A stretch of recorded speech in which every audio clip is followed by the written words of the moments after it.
1975, Hong Kong estate sale. A full-length mirror from Bruce Lee's training room goes to auction. A collector buys it for $800, takes it home, hangs it in his bedroom. That night he sees something in the reflection. Not himself. Bruce Lee. Training, sweating, moving. For the next 40 years, every owner of that mirror reports the same thing. Bruce Lee's reflection. Always training, always at 3 a.m., always the same routine. Until 2015, when someone finally films it. Let me tell you about the mirror that won't let Bruce Lee rest. 1973. Bruce Lee's house in Hong Kong, his private training room, a sacred space where he practiced, perfected, obsessed. The room has mirrors, floor to ceiling. Bruce installed them himself. I need to see every angle, every mistake, every imperfection. He trained in front of those mirrors for hours, every day, every night, sometimes until dawn. Linda would find him, exhausted, drenched in sweat, staring at his reflection. "Bruce, come to bed." "Not yet. This kick isn't right. I can see it in the mirror. The angle is off." "You've been training for 6 hours." "I'll stop when it's perfect." But it never was. Perfect was impossible.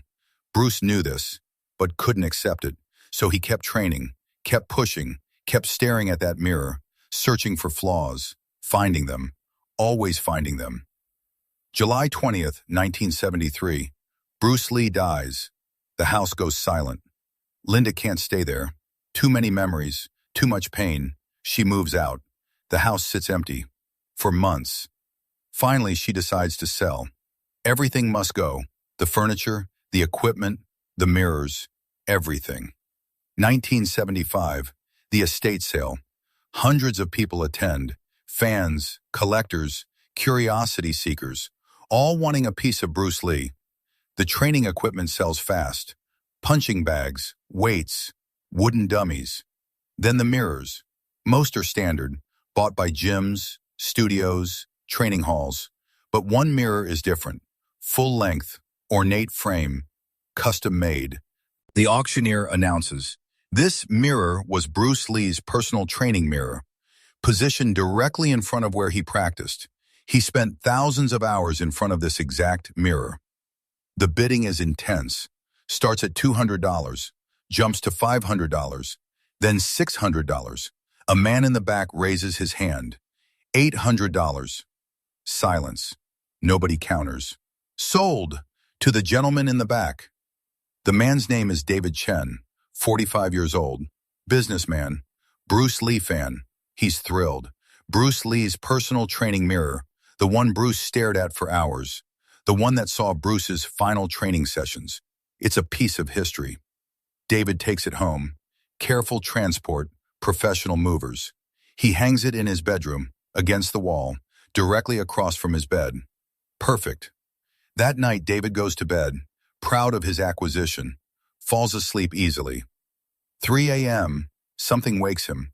A sound, faint, like breathing, heavy breathing. David opens his eyes. The room is dark, but there's light, coming from the mirror, not reflection. The mirror itself is glowing, soft blue light. David sits up, stares at the mirror. His reflection should be there, sitting in bed, but it's not. Instead, he sees Bruce Lee, standing, in fighting stance, shirtless, sweating. The figure moves, a punch, then another, a kick, side kick, perfect form. David rubs his eyes. This isn't real. Can't be real. He's dreaming. But he's not. He's awake, fully awake. And Bruce Lee is in his mirror, training. The routine continues. 5 minutes, 10 minutes. David doesn't move, can't move, just watches, mesmerized, terrified. Bruce's reflection is detailed. Every muscle, every scar, every drop of sweat. It's him, actually him. Not an image, not a video, a presence. After 20 minutes, the figure stops, stands still, breathing hard, then looks directly at David. Eye contact, through the mirror. Bruce's expression is sad, exhausted, trapped. His mouth moves, no sound, but David reads the lips. Help me. Then the light fades. The mirror returns to normal. David's reflection appears. Sitting in bed, pale, shaking, David doesn't sleep the rest of the night. Sits, staring at the mirror, waiting. Nothing happens. Morning comes. David questions his sanity. Did he dream it? Hallucinate it? He examines the mirror. Normal mirror. Glass. Frame. Nothing unusual. Maybe it was a dream. A very vivid dream. That night, David goes to bed earlier. Sets an alarm. 2:55 a.m. Wants to be awake. See if it happens again. The alarm goes off. David sits up. Watches the mirror. Waits. 3 a.m. The blue light returns. The mirror glows. Bruce appears. Same routine. Same training. Same movements. David watches. This time he speaks. Bruce, can you hear me? No response. Bruce continues training, oblivious or unable to respond. David tries again. Bruce Lee, I'm talking to you. Still nothing. Bruce trains for 20 minutes. Stops. Looks at David. Same sad expression. Mouth moves. Help me. Then disappears. David is shaking. This is real. This is happening. Bruce Lee's spirit is trapped in this mirror. David doesn't know what to do.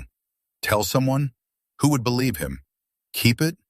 Live with a haunted mirror? Sell it? Pass the curse to someone else? He decides to research. Spends the next day in libraries, reading about mirrors, ghosts, spiritual entrapment. Finds folklore, Chinese beliefs. Mirrors can trap souls, especially if someone spent significant time in front of them. Obsessive time. Bruce Lee spent thousands of hours in front of this mirror, training, obsessing, perfecting. Maybe he left part of himself there, or all of himself. David contacts a spiritual medium, Madame Lu, 70 years old, experienced, respected. He doesn't tell her about Bruce, just says, I have a mirror. I think it's haunted. She agrees to visit, sees the mirror, touches the frame. Her face changes. This mirror holds a spirit. Can you tell who? A man, Chinese, young, very strong energy, very sad energy. Can you help him? Help him how? Release him, free him. Madame Lu studies the mirror. This spirit doesn't want to leave. What? He's trapped, but not by the mirror, by himself, his own obsession, his own need for perfection. He's still training, still trying to be better, can't stop, won't stop. How do we free him? We don't. He has to free himself, has to accept that he's done, that he was enough, that perfection isn't necessary. How long will that take? Madame Lu shakes her head. Maybe forever. Some spirits never let go. David is devastated. Bruce Lee's spirit, trapped by his own obsession, unable to rest, unable to move on, forever training, forever seeking perfection, forever disappointed. David asks, should I destroy the mirror? No, that won't free him. It'll just remove the window. He'll still be trapped, somewhere, but we won't see him. Then what should I do? Let him be, or pass the mirror to someone who can help him. David keeps the mirror for 2 years, every night, 3 a.m. Bruce appears, trains, stops, looks at David. Help me. Disappears. David talks to him every night. Bruce, you need to let go. You were perfect. You were the best. You don't need to train anymore. No response. Bruce can't hear him, or won't listen. 1977. David can't take it anymore. The nightly visitations, the sadness, the helplessness. He sells the mirror, doesn't mention the haunting, feels guilty, but desperate. A young martial artist buys it, $500, takes it home. 3 nights later calls David. The mirror you sold me, there's something wrong with it. David plays dumb. Wrong how? I see someone in it, at night. Bruce Lee, training. David sighs. I know. You know? Why didn't you tell me? Would you have believed me? The martial artist is angry, but also curious. Is it really him? I think so. What does he want? To be freed, but he can't be. He's trapped by his own perfectionism. The martial artist keeps the mirror. For 3 years, studies the nightly appearances, takes detailed notes. Bruce's routine never changes. Same punches, same kicks, same sequence. Exactly 47 movements, repeated perfectly every night. The martial artist times it. 18 minutes, 32 seconds. Always. Never varies. Like a recording. But it's not a recording. Bruce's sweat is real. His breathing is real.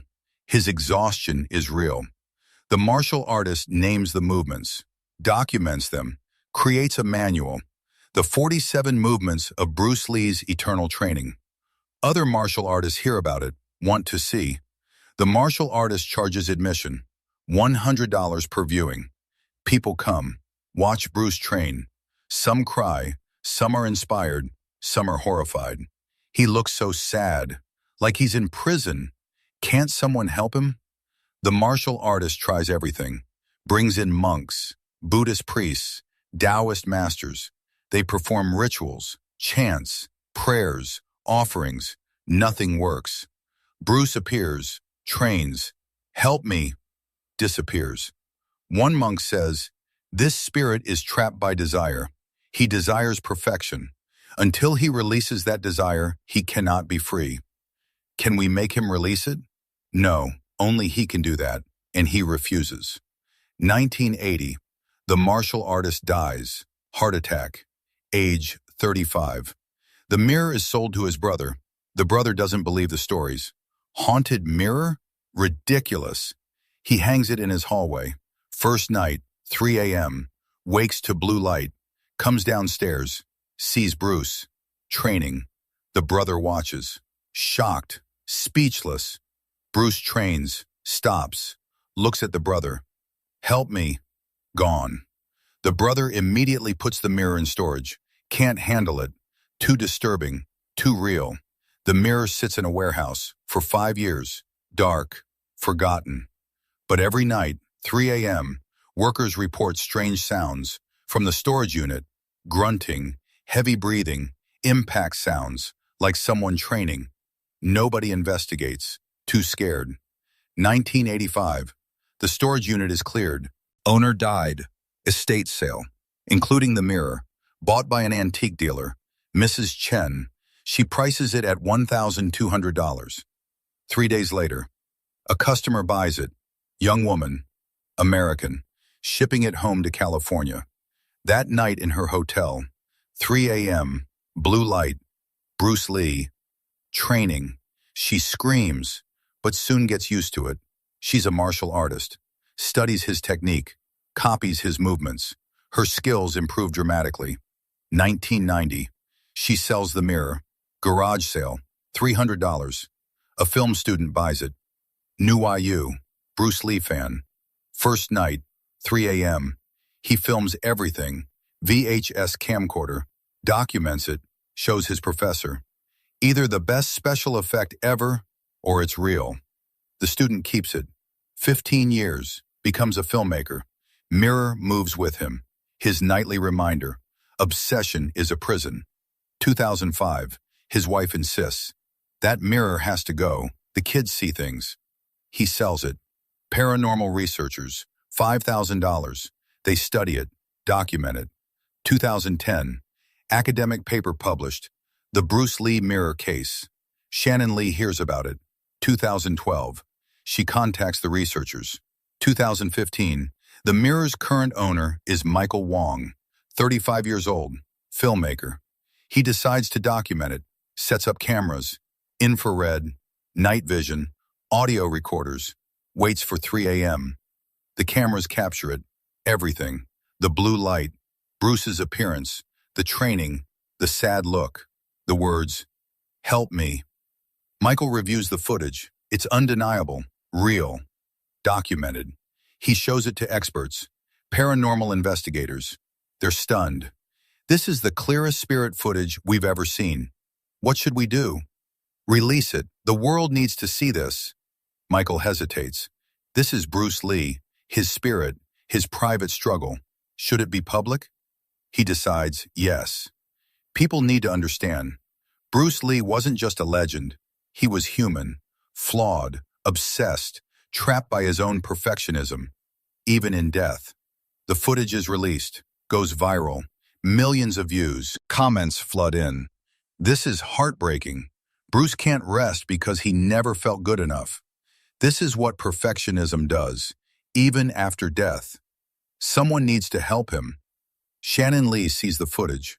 Her father, still training, still unsatisfied, still seeking the impossible. She contacts Michael. I need to see the mirror. Michael brings it to her. Shannon stands in front of it, waits until 3 a.m. Bruce appears. Shannon's heart breaks, seeing her father, trapped. She speaks to him. Dad, it's me, Shannon. You need to stop. You were perfect. You were enough. You don't need to train anymore. Please, let go. Rest. Bruce continues training. Doesn't hear her. Can't hear her. Shannon cries. Touches the mirror. Dad, please. You've done enough. More than enough. The world loves you. We love you. You can rest now. For the first time, Bruce stops, mid-punch, looks at Shannon, really looks, recognition in his eyes. His mouth moves. Shannon? She nods, tears streaming. Yes, Dad, it's me. Bruce's expression changes, confusion, realization. Am I dead? Yes, Dad, you died. In 1973, you've been trapped here, in this mirror, for 42 years. Bruce looks at his hands, his body, the mirror, understanding. I couldn't stop training, couldn't reach perfection. You were already perfect, Dad. You just couldn't see it. Bruce is quiet, then speaks. I wasted my death, training, still training, for nothing. Not for nothing. You showed us the cost of perfectionism, the danger of never being satisfied. That's important. Bruce looks tired, so tired. Can I rest now? Yes, Dad, you can rest. Bruce smiles, for the first time, a real smile, peaceful. Thank you. The blue light intensifies, brighter, brighter, then fades. The mirror goes dark, normal. Bruce is gone. Shannon touches the mirror, still warm. Goodbye, Dad. Rest well. That night, 3 a.m. Shannon waits. The mirror stays normal. No blue light, no Bruce. He's gone. Finally free. Finally at rest. The mirror is donated to the Bruce Lee Museum with a plaque, Bruce Lee's training mirror. For 42 years after his death, Bruce's spirit appeared in this mirror at 3 a.m. every night, trapped in an endless training routine. On March 15, 2015, his daughter Shannon helped him find peace. This mirror reminds us, perfection is impossible, and the pursuit of it can trap us, even beyond death. Visitors stand in front of the mirror, see their own reflections, nothing more. Bruce is gone, but the lesson remains. Perfection is a trap. Satisfaction is freedom. Bruce Lee learned this too late. Don't make the same mistake.